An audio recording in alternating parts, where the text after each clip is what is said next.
بسم اللہ الرحمن الرحیم. السلام.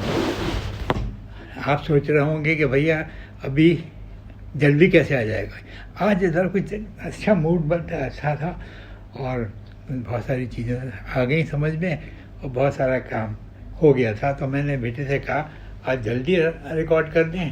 کہنے لگا ابا آپ کا ریکارڈ کر دیں, میں سیٹنگ کر جاؤں گا پھر اور بند کر دیجیے گا, پھر میں اپلوڈ کر دوں گا. ہم نے کہا ٹھیک ہے بھائی جیسا حکم. ہم اس دور میں آ گئے ہیں یار جس دور میں ہماری ضرورت ذرا کچھ کم ہو گئی ہے. دنیا بہت ایڈوانس ہو گئی اور ہم اپنی جگہ پہ وہیں کے وہیں کھڑے ہیں. خیر جتنی گزر گئی وہ بھی اچھی گزری, جو آنے والی ہوگی وہ بھی اچھی گزرے گی انشاءاللہ. تو کچھ ہے ایسی گڑبڑیں ہیں ہوتی ہیں جس سے آدمی کہتا ہے یار ہمارے دور میں تو یہ نہیں تھا, ہمارے دور میں تو وہ نہیں تھا, ہمارے دور میں شرافت تھی. میں نے کہا بھیا ہوگی یا نہیں ہوگی اب تو ہمیں کچھ نہیں معلوم. اب تو ہم آرام سے بیٹھے رہتے ہیں گھر میں. ہماری دو جگہیں ہیں, ایک تو اگر لیٹے ہوئے ہیں تو لیٹے لیٹے تھک جاتے ہیں. ایسا آپ نے سنا نہیں ہوگا جو لیٹ کے تھک گیا. ہم لیٹ کے تھکتے ہیں اور اٹھ کے ڈرائنگ روم میں چلے جاتے ہیں. اور ایک صوفہ ہے ہمارا الگ ہے, وہ ہم اس پہ جا کے پرجوان ہو جاتے ہیں, بیٹھ جاتے ہیں. اور جب وہاں پہ تھک جاتے ہیں تو پھر آ کے لیٹ جاتے ہیں. پھر جہاں پہ لیٹے ادھر بیٹھے ادھر لیٹے. یہ ہوتا ہے ہمارے ساتھ. تو یہ کوئی ٹھیک ہے, اس ایج میں تو اتنا مزے کا ہے بات ہے. ادھر لیٹے ادھر بیٹھے ادھر لیٹے, بس دن گزر گیا. شام ہو گئی, واک پہ جانا ہوا. میں نے آ کے کہا جب اٹھ جائیے جہاں واک پہ چلیں گے. بس چلو بھائی واک ہی کر لیں, اور کیا کر سکتے ہیں. چلو واک کر رہا ہے, پھر اس کے بعد کام کچھ ہوا کام تو ہم سے کوئی لیتا ہی نہیں. کہتے آپ رہنے دیں. بھائی ہم نے کہا کیوں کہنے نہیں, آپ رہنے دیں. اچھا بھائی, ہم نے کہا ہم رہنے دیتے, ہمارا کیا آرام سے بیٹھیں گے. کہنے ہاں بھی یہ بہتر ہے. خیر صاحب یہ تو ایک دو چار باتیں اپنی ہو گئیں تاکہ لوگوں کو احساس ہو کہ ہماری زندگی کیسے گزر رہی ہے. لیکن صاحب جب ہم ریڈیو پہ تھے نا, FM 107 اپنا کراچی پہ اس پہ پروگرام کرتے تھے, اس میں ذرا مزہ زیادہ آتا تھا. وہ ہوتا یہ تھا کہ کال بہت آتی تھی اور وہ پروگرام میں ان کالوں کی وجہ سے ذرا لوگوں کو دلچسپی بھی بڑھ گئی تھی. ایک روز میں بیٹھا تھا, سو پروگرام کر رہا تھا. ایک آدھ گھنٹے کے بعد ایک کال آئی ہے اور وہ میں نے کہا جی فرمائیے کون صاحب بول رہے ہیں. میں نے کہا جہاں آپ نے ٹیلی فون کیا اتفاق سے یہاں کوئی صاحب نہیں ہے, آپ کو کس سے بات کرنی ہے. کہنے کی کوئی صاحب نہیں ہے کا کیا مطلب. میں نے کہا آپ نے کہا آپ کون صاحب بول رہے ہیں, تو میں نے کہا یہاں کوئی صاحب نہیں ہے, میں ہوں RJ نسیم درانی. اچھا کیا آپ RJ نسیم درانی ہیں. میں نے جی ہاں بالکل بھرا. کہ نسیم درانی صاحب, نسیم درانی. میں نے کہا جی, تو اس کا مطلب یہ ہوا آپ کی دو رانیاں ہیں. میں نے کہا جی کیا فرمایا. کہ نہیں نسیم درانی کا مطلب یہ ہوا آپ کی دو رانیاں ہیں. ہم نے کہا اچھا ان کو سبق سکھائی دو یار, آئندہ ذرا احتیاط برتنے کی. میں نے پھر ریپیٹ کیا جی میں سمجھا نہیں, پھر انہوں نے سمجھا دیا. میں نے کہا ہاں جی ہاں بالکل صحیح کہیں. اب ذرا سا مشکل یہ ہے اگر آپ ہاں کہہ دیں تو رانیاں 3 ہو جائیں گی. کہنے کیا مطلب. میں نے کہا جی آپ کہہ رہی ہیں میری 2 رانیاں ہیں. میں نے کہا آپ کو کمی محسوس ہو رہی ہے تو میں ایک ہاں کر دیجئے, پھر تیسری بھی ہو جائے گی. انہوں نے ٹیلی فون اس زور سے پٹخا, میرے خیال میں اپنا ہی نہیں تھا, کسی اور کا ہوگا, جو اس کے 2-3 ٹکڑے تو ہو ہی گئے ہوں گے. خیر صاحب یہ تو وہ ہے یادیں ہیں جو اس میں, اور وہ بھی اس کے اوپر ریڈیو کے حوالے سے تھی. ٹھیک ہے صاحب, چلیے صاحب اب بات کام کی کرتے ہیں. کام کی بات یہ ہے کہ آج کل ہے یوگا کا زمانہ. ہر ایک کوئی یوگا کر رہا ہے, ادھر کر رہا ہے ادھر کر رہا ہے. کوئی سر کے بل الٹا ہو رہا ہے, کوئی پاؤں کو ہوا میں اچھل کے کرابازیاں کھا رہے ہیں. اب حسرت سے دیکھتے ہیں کہ یار کیا بات ہے, یہ کیوں فائدہ اپنی جان کو اتنا اجاڑ کیوں کر رہے ہیں. ٹانگیں ایسے کر لی ہیں کہ بالکل ہی فولڈ ہو رہی ہیں. اب سوچتے رہے, ہم نے کہا چلو ہمارے بس کا یہ روگ نہیں ہے. ایک صاحب نے یوگا جو کیا उन्होंने टांगे वांगे मोड़ी तो वो टांगे जाम हो गई, तो फिर उनको हॉस्पिटल ले गए उनकी टांगे खुलवाने के लिए कि भाई टांगे तो वापस खोल के सीधी कर दो, आगे ये योगा का नाम नहीं लेगी। हाँ, ऐसे ही हमारे एक जानने वाले हैं, उनके बहुत सिगरेट नोशी में, सिगरेट पीने में वो अपनी कोई वो नहीं रखते थे मुकाबला, बहुत सिगरेट, एक बुझती थी दूसरी सुलगती थी, सुलगती का मतलब जल जाती थी, एक बुझी दूसरी सुलगी, एक बुझी दूसरी सुलगी। अब वो मुंह पे ठकाठक धुआं बना हुआ है, मालूम होता है कि कोई इंजन है जो चला जा रहा है पटरी पटरी। घर में कमरे में धुआं इतना होता है कि ऐसा लगता था कि जैसे कोई सुलग गई कोई चीज़। हाँ, वैसे सुलगने को तो उनकी बीवी सुलगती रहती होंगी, उन्हीं का धुआं होगा ये।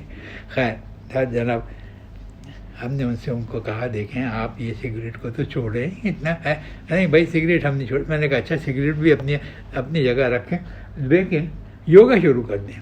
अगर आप कहेंगे तो हम योगा की किताबें भी दे देंगे और आपको किसी का बंदोबस्त भी कर देंगे जो आपको आके योगा कुछ बता दिए। कहने लगा नहीं मुझे इसकी ज़रूरत नहीं, मुझे खुद सब कुछ आता है, मैं योगा पे प्रैक्टिस कर लूँगा। हमने उनसे वादा लिया और अपने चले गए। थोड़े दिन बाद उनका टेलीफोन आया, भैया आप कैलगरी के तो गए थे, मैं आऊँगा, आए नहीं। मैंने कहा आपका योगा का क्या है? मैंने योगा किया, मैं कमाल हासिल कर लिया है। मैंने कहा माशाल्लाह।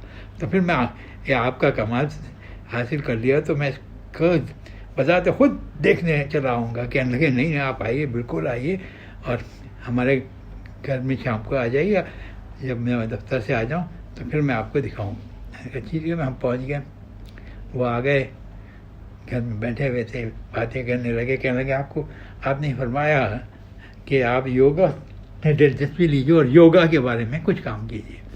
मैंने योगा को सोचा समझा और फिर मैंने एक नई जिद्दत पैदा की योगा में, और आज तक मुझे मेरा ख्याल है ये काम कोई भी योगा का नहीं कर सका। अगर कर रहा हो तो मेरे इल्म में नहीं है। मैंने कहा जी हुजूर मुझे तो करके दिखा देना। कहने लगे अच्छा। उन्होंने सिगरेट की डिबिया उठाई, पास रखी और ज़रा सा दौड़ के आया और उछल के उल्टे हो गए, दीवारें टांग पे हो गई और दोनों हाथों रख लिए ज़मीन पे और सर मुअल्लक हो गया, ऊंचा हो गया दोनों हाथों की वजह से। अब आप दोनों हाथों पे रख के उल्टे हो गए बगैर किसी सहारे के। सहारा तो इमरजेंसी के लिए रखा हुआ था, लेकिन वो टांगें अलग ही थी और सर ज़मीन से ऊंचा था, दोनों हाथों पे वो टिके हुए थे। मैंने कहा वाह ये तो बात अभी नहीं हुआ कीजिए, अभी असल तो देखिए वो डिबिया है सिगरेट की, उसमें से एक सिगरेट निकाली और जला के मेरे मुंह में दे दीजिए। मैंने कहा ये अच्छी बात है भाई, सिगरेट खैर मैंने जलाई, अब बोला जल्दी दीजिए। मैंने कहा जी लीजिए, मुँह में लगा दिया खुद, दोनों हाथ से तो बैलेंस किए हुए थे। फिर उन्होंने सिगरेट पीनी शुरू कर दी, साहब पी रहे हैं और ना कुछ धुआं निकाल रहे हैं। मैंने कहा बात अभी तो बड़ी ज़बरदस्त बात कर ली आपने कि कहने लगे कोई नहीं मेरे ख्याल में ऐसा आदमी है जो लेट के सिगरेट पिएगा। मैंने कहा हाँ, और वो भी उल्टा हो के, लेट के तो पी लेते हैं सिगरेट, उल्टा हो के कोई नहीं पी सकता, ये मेरा दावा है। मैंने कहा साहब ये आप दिन में, हाँ एक बात ज़रूर है, अब मेरी वो जो सीधी सिगरेट पी रहा था उससे तकरीबन 50% मुझे कम सिगरेट पीनी पड़ती है। मैंने कहा गर्दन में दर्द हो जाता होगा, वैसे तो आप बात नहीं आने के लिए हाँ कुछ होता है, मैं इसको ज़्यादा प्रेफरेंस देता हूँ उल्टे होके सिगरेट पीने को। मैंने कहा अच्छा साहब कभी एक बात मैं पूछूंगा और टेलीफोन पे पूछ लूँगा, क्योंकि ऑन एयर पूछने में ज़रा कुछ आता है। वो कहने लगा नहीं मुझे मालूम है आप क्या पूछना चाहते हैं, क्योंकि बहुत आप जैसे जो होते हैं ना वो यही सवाल करते हैं। मैंने कहा अच्छा तो फिर बता दीजिए क्या पूछना चाहता हूँ। क्या आप ये पूछेंगे मैं सिगरेट तो उल्टे होके पी लेते हो, ये बता धुआं किधर से निकलता है। मैंने कहा बता मैं आप समझ गए ना, अब आप रहने दें इसको, खामखा मुझसे लोग सवाल करेंगे ये तुमने क्या पूछ लिया और क्या जवाब आ गया।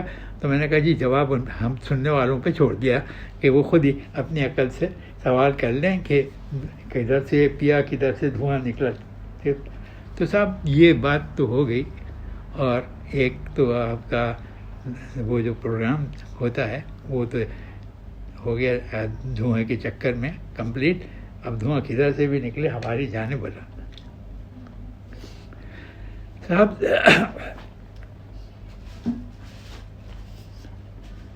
जनाब वाला अभी बात दरअसल दूसरे की है। दूसरा जो है वो तो साहब हालात हाजरा पे पूरा सही उतर रहा है। जो हमारे हैं करप्शन के हालात हैं और उसके साथ जो कुछ हरकतें हैं, वो करप्शन किस लेवल पर है, कहाँ पे लेवल पे, जहाँ से भी मौका मिलता है, जिसको भी मौका मिलता है वो कुछ ना कुछ अपना हाथ ज़रूर दिखा देता है करप्शन के सिलसिले में। क्या कोई भी हो, घर का नौकर हो या मालिक हो, बीवी हो या बेटा हो, नौकर हो या मालिक हो, बीवी हो या बेटा हो, ये सब एक ही थाली में आ जाते हैं। वो करप्शन से फ़ायदा उठाए, करप्शन करके फ़ायदा उठाए। तो एक साहब थे, तबीयत अच्छे बिजनेसमैन थे बड़े, लेकिन तबीयत के मामले में वो दो रुखी तबीयत के मालिक थे। सबके सामने हस्बे उम्र वो बदल जाते थे। अगर मैं जाऊंगा तो मुझसे बहुत तहजीब की बातें करेंगे और बड़े इखलाक की बातें करेंगे। अगर कोई जवान आदमी चला जाएगा तो फिर उससे फिल्मों की भी बातें होंगी और दुनिया भर की बकवास होगी। तो ये उनका शुगर था। और इस शुगर में खासे हैं। तो जब भी उनकी बीवी अपनी अम्मा के यहाँ जाती थी 2-3 दिन के लिए, जुमे को गई, हफ्ता वहाँ गुजारा, इतवार को मियाँ लेके आके घर वापस आ गए। तो वो ये 3 दिन जो होते थे वो बड़े अच्छे होते थे। तो ये भी मौका मिल जाता था इनको और ये अपनी पार्टी भी बना लेते थे। और पार्टी क्या होती थी, ये होते थे और एक इनकी मंजूर नज़र होती थी और एक आदमी जो लेके आते थे तो वो हो जाता था। 2 होते हैं असल में, तो ये 2 ही होते थे। वो तो बेचारा खा पी के चला जाता था। तो वो उन्होंने अपने नौकर को बुलाया, अभी पार्टी जमी नहीं थी, उसको 500 का नोट दिया और कहा, भाई ये चाय का सामान जैसे तू लेके आता है ना, वैसे ही सामान लिया और 50 रुपये से तेरे हैं, तू उसको खर्च करना चाहे तो खर्च कर दे, रखना चाहे तो रख ले, बाकी को मुझे दे दिया। उसने कहा साहब ये 50 रुपये काय के, भाई तू जाएगा सामान लाएगा, फिर रात यहाँ पर रखता है और पूरी मैं इत्मीनान से रहता हूँ, पूरी राजदारी पे रहता है मेरे साथ। तो उन्होंने कहा ये तो बात सब कुछ सही है, लेकिन 50 रुपये साहब थोड़े हैं। उन्होंने कहा भाई थोड़े क्या मतलब? कहना कि जो हालात आपके यहाँ होते हैं ऐसे ही हालात जब आप दौरे पे बाहर चले जाते हैं तो बेगम साहिबा की भी यही रविश है, उनके भी हालात ऐसे ही होते हैं। लेकिन आप में और उनमें फ़र्क ये है कि वो मुझे 100 रुपये देती हैं, आप 50 देते हैं। अब मैं क्या करूं? या तो मैं जब आए तो मैं बता दूं कि बेगम साहिबा आप 100 देती हैं, ये आपके 50 रुपये वापस आप 50 ही दिया कीजिए, क्योंकि साहब ऐसे हालात पे मुझे 50 देते हैं। और कहने लगे तुझे अकल क्या हो गया, चुप कर, ये सीधे 50 रुपये और ले। अच्छा 50 रुपये का नोट दो मुझे। उन्होंने नोट दे दिया। कहने लगे वो जो 500 का नोट दिया उसमें 100 रुपये तेरे, 400 का तू सामान ले आई बस, और कुछ फ्रूट वगैरह मिला के जैसा तू लाता है वैसा लिया। कहने लगे हाँ साहब अब सही हो गया, दोनों बराबर हो गए ना साहब। ये है करप्शन की बात। करप्शन किधर भी हो, कैसा भी हो, कहीं भी हो और किस रंग में हो, किस रूप में हो, होता ज़रूर है और वो हो रहा है। अब हम जैसे लोग जो हैं उनके पास एक चीज़ है, जरा हम चलते तो नहीं भाई, तेरी तो अब तेरी इनिंग शुरू हुई तो खेल, हम रिटायर हो गए, हमें नहीं चलन होती। बाकी लोग जो है हम खाएँ के लिए गुस्से में रहते हैं और भिन्नाए हुए रहते हैं। और भैया हम तो अपनी इनिंग खेल चुके ना, बुढ़े हो गए, बाल सफ़ेद हो गए और दांत भी कम हो गए। अब आज से पता चल जाता होगा आपको। और शक्ल भी माशाल्लाह कभी तो देख के खुशी होती थी। आजकल हम जब अपनी शक्ल देखते हैं तो एक झटका खा जाते हैं आईने में, ये कौन आ गया, पता चलता है ये तो हम ही हैं। जब क्या करें, बुढ़ापे में ऐसी है तो होता ही है ना था, होना भी चाहिए, नहीं तो जवान और बूढ़े में फ़र्क क्या। अकल के मामले में तो जवान तो मानते ही नहीं हम अक्लमंद हैं। वो तो कहते हैं आपको कुछ नहीं मालूम दुनिया कहाँ जा रही है। मैंने कहा यार ये मुझे बता दे, दुनिया ऑर्बिट में है, अपनी जगह पे तो है कि कहीं और तो नहीं जा रही। कहने लगे नहीं ऐसी बात नहीं, मुझे मुहावरा तन बोल रहा है। मैंने कहा अच्छा शुक्रिया आपका। तो साहब ये भी हो गया। अब हमने देखना ये है कि आज का प्रोग्राम کیونکہ مجھے زکام بھی ہو رہا ہے اور اس کی آواز سے آپ کو پتہ چل رہا ہوگا، لیکن اللہ کا شکر ہے ٹھیک ہے، فرسٹ کلاس ہے۔ اگلے پروگرام تک کے لیے اجازت دیجیے نسیم دورانی کو، انشاءاللہ پھر ایک دفعہ اگلے پروگرام سے کہ میں شامل ہو جائیں گے، ہم بولیں گے، آپ سنیں گے، اور بہت ہی ایمانداری سے سنتے ہیں، مگر کچھ بولتے نہیں بھائی، بولو کچھ تو بولو، کہ سننے کے بعد اچھا بولو یا برا بولو، پر بولو۔ ہمیں بعض دفعہ تو یہ شبہ ہو جا لگتا ہے کہ آپ کی سماعتیں تو خراب نہیں ہو گئیں، کہ کہیں آپ سن ہی نہیں رہے، ہم بولے چلے جا رہے ہیں۔ ہاں خیر یہ آپ کی مرضی ہے، آپ بولیں تو اچھا ہے، نہ بولیں تو اس سے بھی اچھا ہے، کیونکہ آپ سنیں گے تو عادی ہو جائیں گے، جو عادی ہو جاتا ہے پھر وہ جیسے ابھی ہم ایک پروگرام ہمارا مس ہو گیا تھا، وہ تو وہ لوگ خاصے لوگوں نے ہم سے کہا بھائی کیا ہو گیا تھا، خیریت تھا، ہم تو بہت پریشان ہو گئے تھے۔ ہم نے کہا پریشان تو اس عمر میں اگر آدمی ایک دن بھی نہیں جائے کہیں تو وہ سوچتے ہیں نکل گیا بھائی، نکل لیے دورانی صاحب، نکلیں گے تو کچھ شور شرابہ کر کے نکلیں گے، ہاں لوگوں کو معلوم ہوگا، ہم بیک ٹو پویلین ہو گئے۔ چلے جی، اللہ حافظ۔ اس دعا کے ساتھ میرے تمام سننے والے اللہ تعالیٰ ان کو عمر، صحت، تندرستی عطا فرمائے، اور تمام زمینی اور آسمانی آفات حادثات سے اپنی حفظ و امان عطا، آمین۔ اللہ حافظ، اگلے ہفتے تک کے لیے۔